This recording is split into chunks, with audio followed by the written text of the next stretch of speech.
By now, most of you have seen the white paper. You know the government's plans to tighten immigration. So there have been a lot of restrictions that the government proposed in that white paper, which I don't want to get into. But I know that it is not clear when some of the laws will be implemented. So in this video, I'm going to share with you when the law will be implemented. When it comes to ILR from 5 to 10 years, who will be affected? Are those people in the UK going to be affected, or is just those people coming into the UK for the first time? So if you're meeting me for the first time, my name is Cynthia. I share information that will help your transition abroad to be as smooth as possible. I share information about settling, working, or studying in the UK. If you're interested in any of these, then subscribe to this channel, turn on your notification bell so that each time I drop a new video, you'll be amongst the first people to see that video. Why haven't you subscribed to my channel? Come on, just click on it. It's free. Seriously, this is the way to boost my channel and tell the YouTube algorithm that you like my content. And without wasting time, let's get into this video. When the white paper was published in the parliament, the Home Secretary was asked whether it will affect those people who are in the UK, or is just those people who are going to come into the UK for the first time.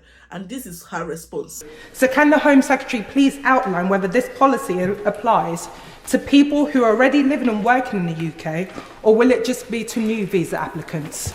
We will set out further details of the earned settlement and citizenship reforms later this year, and we will consult on them. So there will be plenty of opportunity for people to comment on and consider the detail. But it is important that we have extend the sense of contributions and the points-based system to those reforms as well. We have also said that we will maintain the current 5-year route for those who have come on a dependence visa, on a family visa as well, as part of maintaining families. Obviously, people who don't know the meaning of dependent or family visa assumed that it means that it will not affect people who are in the UK.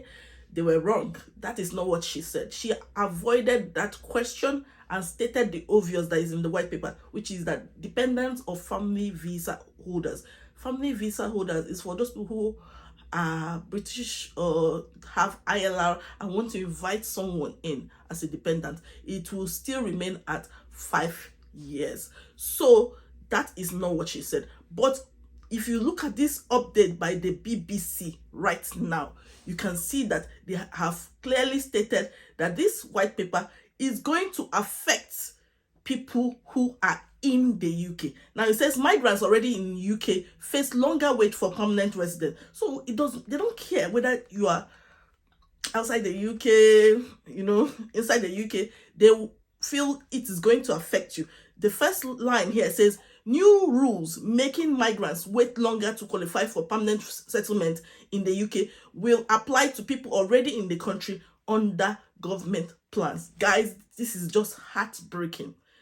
And they said it was previously unclear whether it would apply to the approximately 1.5 million foreign workers who have moved to the UK since 2020. Guys, remember 2020 when the whole world shut down? When things were difficult, it was COVID. The UK needed healthcare workers. They called out to people from any country, please come in. We just experienced Brexit and many people from the EU have just left us. We need someone to take care of the people that are sick in this country, people who need help. We need someone that will take care of our nans and our grandpas in nursing homes. We need someone. The whole world has just shut down. Please come in. We will remove IHS fees. That's what they said. If you decide to come in under this particular visa, that's the health and care visa, we will do, they said a lot of things. And they'll fast track it. Just come in, please. Come and take care of our elderly. Come and take care of our vulnerable people. Just come in and help us. That's what the UK said. And guess what? People have come in. And from that 2020 till 2025, 5 years, they promised them that after 5 years, they'll give them ILR. Now you want to extend it for another 5 years. Why? Who does that? Who does that? This does not make sense to me. I don't know. I'll just put the link to this document in the description so that you can read it for yourself. It's heartbreaking. I'm not feeling fine, but I am just not happy with what I have just read now. The UK is going back on their promise. Because when you submit an application for a visa, they'll tell you how many years that is remaining for you. These carers earning minimum wage have been struggling. They squeeze money to extend their visas and do anything they want to do, just waiting for that 5 years. They came in at the point of need. When you people needed them, that's when they came in. And now you're saying no more. You don't want to give them ILR. You want them to stay an extra 5 years before they get ILR. And they said, yes, it could be 5 years for some people and 10 years for some people. They have to determine, it's a point-based system. They'll determine the points you've contributed towards the UK economy. Carers who have worked hard. Tell me, they won't earn enough. So I hope you're not going to exclude them when it comes to the point-based system to achieving the 5 years. I hope they will not be excluded because the pay is poor. You know that the pay is poor because many people who are British or have ILR don't want to do that job. And that is the reason foreigners came in to do that job. Why will you now punish them after paying taxes, no benefits, nothing? They brought that. Oh my goodness. This is so, so sad. I feel so heartbroken that this is actually happening. It's like going back on their words. I know this is by the BBC, and most times when the BBC publishes something, you know it's likely to happen. You know it is likely to happen. Kemi Badnoch said something like 2-point-something million people we are going to get ILR this year, and that the UK government has to do something about it. Guys, these are human beings. They are working so hard, taking care of the elderly, people who are vulnerable, people who have learning disabilities, doing jobs that most people don't want to do. I'm not saying everybody is working in that level, but every migrant is contributing in one way or the other, whether it is in a teaching job or IT or whatever, engineering. They're doing a job that most people in the country don't want to do, or they are not qualified to do so. So why should they be punished? I'm sorry that I'm ranting. Let's just move over to the next one. We are talking about when will this be implemented?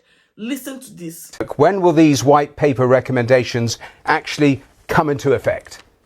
Well, that is a good question, and one that we've been trying to get the answer to. Some of it will need what's called primary legislation, so it will have to go through all stages of the House of Commons and the House of Lords. Something to do with the European Convention on Human Rights, for example. There's going to be some clarification around that. That would need primary legislation, so it could take quite a long time. The changes to care visas, those changes, we're told by the Home Office, will come in June. The significant change in the way that you get indefinite leave to remain, the change from 5 to 10 years of qualification, you have to be here, you're going to have to be here for a lot longer. We're being told that that is going to be out for consultation, so we don't have a date for that one, which I'm sure will impact a lot of people. And then there's a new levy, a new tax effectively on overseas students. That we're told the details of that will be in the autumn budget. You can see that they will close the care visa route in June this year. But when it comes to this other one, which is the ILR, it might take some, review and stuff like that. So what I can say is, if you need to submit an application, please do so as soon as possible. If you have a COS and you're outside the UK, apply for it. If UK is still your destination country, be aware that there is this 10-year rule when it comes to ILR. I'll tell you that it's not fun. It's not fun at all. So I wouldn't even encourage anybody to do so. But if you feel that you want to still come into the UK, then yeah, apply for your visa. Be prepared that it might be 10 years. We don't know the criteria involved in getting this. And also, you can see the ILR on, we are not sure of the dates. So if you have a pending application soon, do so as soon as possible. Yeah, do so as soon as possible. For ILR, you cannot apply earlier than 28 days till your visa expires. So that's a tricky one to navigate. It's going to be really, really tricky for most of us this year. Anyway, what are your thoughts on this? Seriously, is this fair? Is this fair? What do you think about this? Please share your thoughts in the comment below, and I'll see you in my next video. Bye bye.